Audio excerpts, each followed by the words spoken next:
Hello and welcome to Kai Chi Alchemy. You can call me Katchi. This is a space of love, y'all.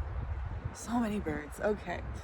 Before we get started on chapter 4, we're gonna pull a quick message for whoever sees this, whenever you see this. I feel like it's really windy today.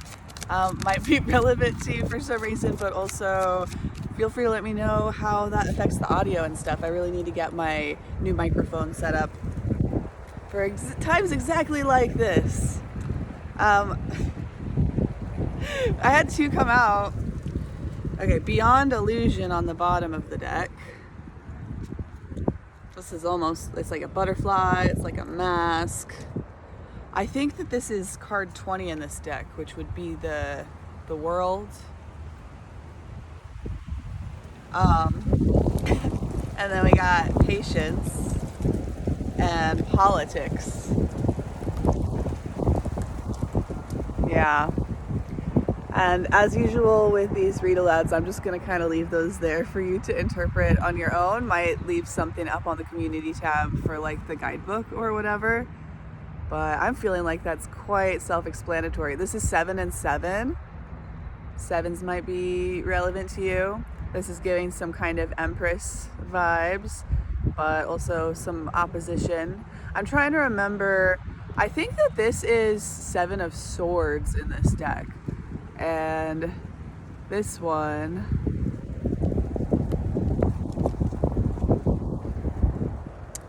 is, well, I'll look it up and I'll let y'all know if it's feeling important to you. Patience with the politics. It's not something you can run away from. Pretty much wherever you live in the world today, whether it is personal life, 7 of Swords energy, or just the people that run your country. You gotta have some patience with the politics or you're not gonna make it. Because it's gonna be around going forward. Even that's what they talk about timeline splits, right? You move different, but that doesn't mean everybody moves different. You still should, find your integrity though. So this is gonna be a slightly shorter chapter. And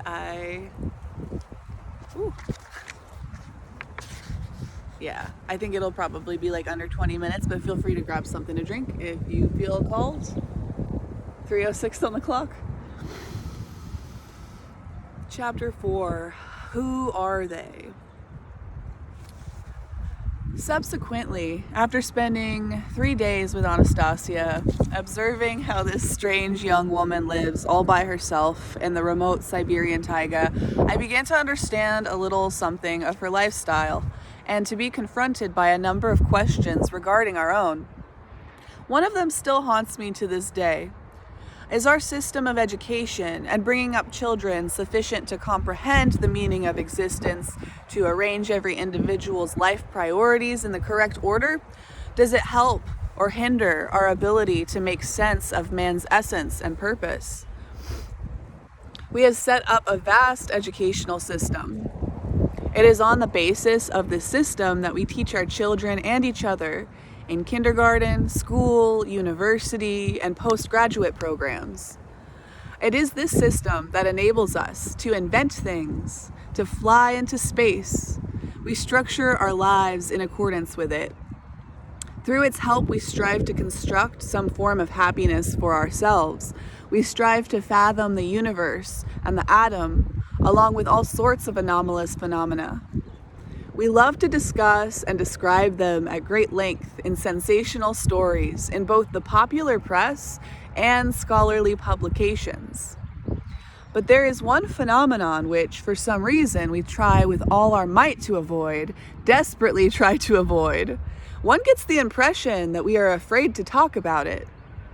We are afraid, I say, because it could so easily knock the wind out of our commonly accepted systems of education and scientific deductions and make a mockery of the reality of our experience. And we try to pretend that such a phenomenon does not exist, but it does, and it will continue to exist, however much we try to turn away from it or avoid it. Isn't it time to take a closer look at this and, just maybe, through the collective effort of all our human minds together, find an answer to the following question? If you take all our great thinkers without exception, people who have formulated religious teachings, all sorts of teachings which the vast majority of humanity are following, or at least endeavoring to follow, why is it that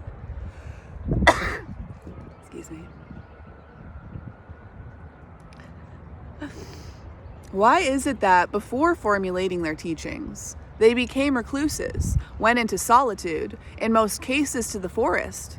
Not to some super academy, mind you, but to the forest. Why did the Old Testament's Moses go off into a mountaintop forest before returning and presenting to the world the wisdom set forth on his tablets of stone? Why did Christ Jesus go off away from his disciples into the desert, mountains, and forest?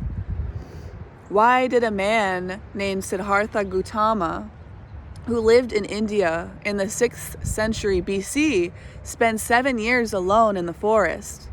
After which, this recluse came out of the forest, back to humanity, complete with a set of teachings.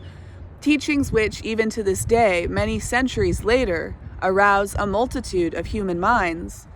And people build huge temples and call these teachings Buddhism, and the man himself eventually came to be known as Buddha. And what about our own not so ancient forebears, now acknowledged as historical figures? Men such as Seraphim Sarovsky or Sergei Rodenesky.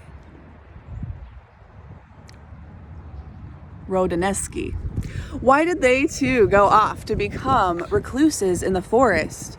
And how were they able, after a short period of time there, to so fathom the depths of wisdom that the kings of this world made the long journey through the uncharted wilderness to seek their advice? Monasteries and majestic temples were raised at the locations of their respective solitudes. Thus, for example, the Trinity Sergiev Monastery in the town of Sergiev Posad near Moscow today attracts thousands of visitors each year, and it all started from a single forest recluse. Why? Who or what enabled these people to obtain their wisdom? Who gave them knowledge? Who brought them closer to understanding the essence of life? How did they live? What did they do? What did they think about during their forest solitude? These questions confronted me sometime after my conversations with Anastasia. After I had started reading everything that I could lay my hands on regarding recluses.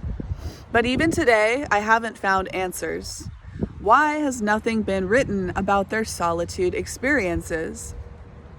The answers, I think, must be sought through a collective effort. I am trying to describe the events of my 3-day stay in the Siberian taiga forest and my impressions from my experience with Anastasia in the hopes that someone will be able to fathom the essence of this phenomenon and put together a clearer picture of our way of life. For now, on the basis of all that I have seen and heard, only one thing is crystal clear to me.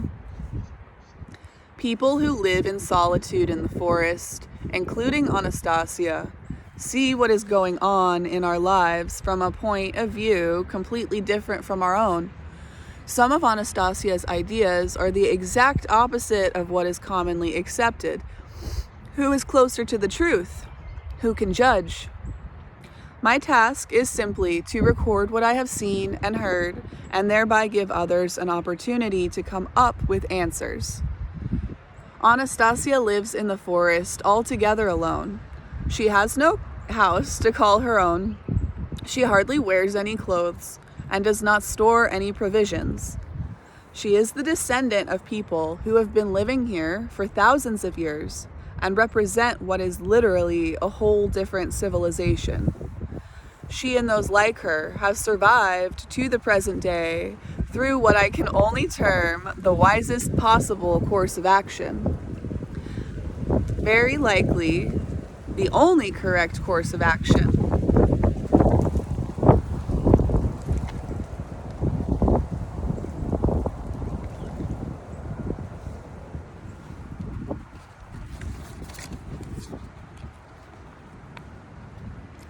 When they are among us, they blend in with us, trying to appear no different from ordinary people. But in their places of habitual residence, they merge with nature. It is not easy to find their habitual dwelling places. Indeed, man's presence in such places is betrayed only by the fact that they are more beautiful and better taken care of, like Anastasia's forest glade, for example. Anastasia was born here and is an integral part of the natural surroundings. In contrast to our celebrated recluses, she did not go off into the forest simply for a time as they did. She was born in the taiga and visits our world only for brief periods.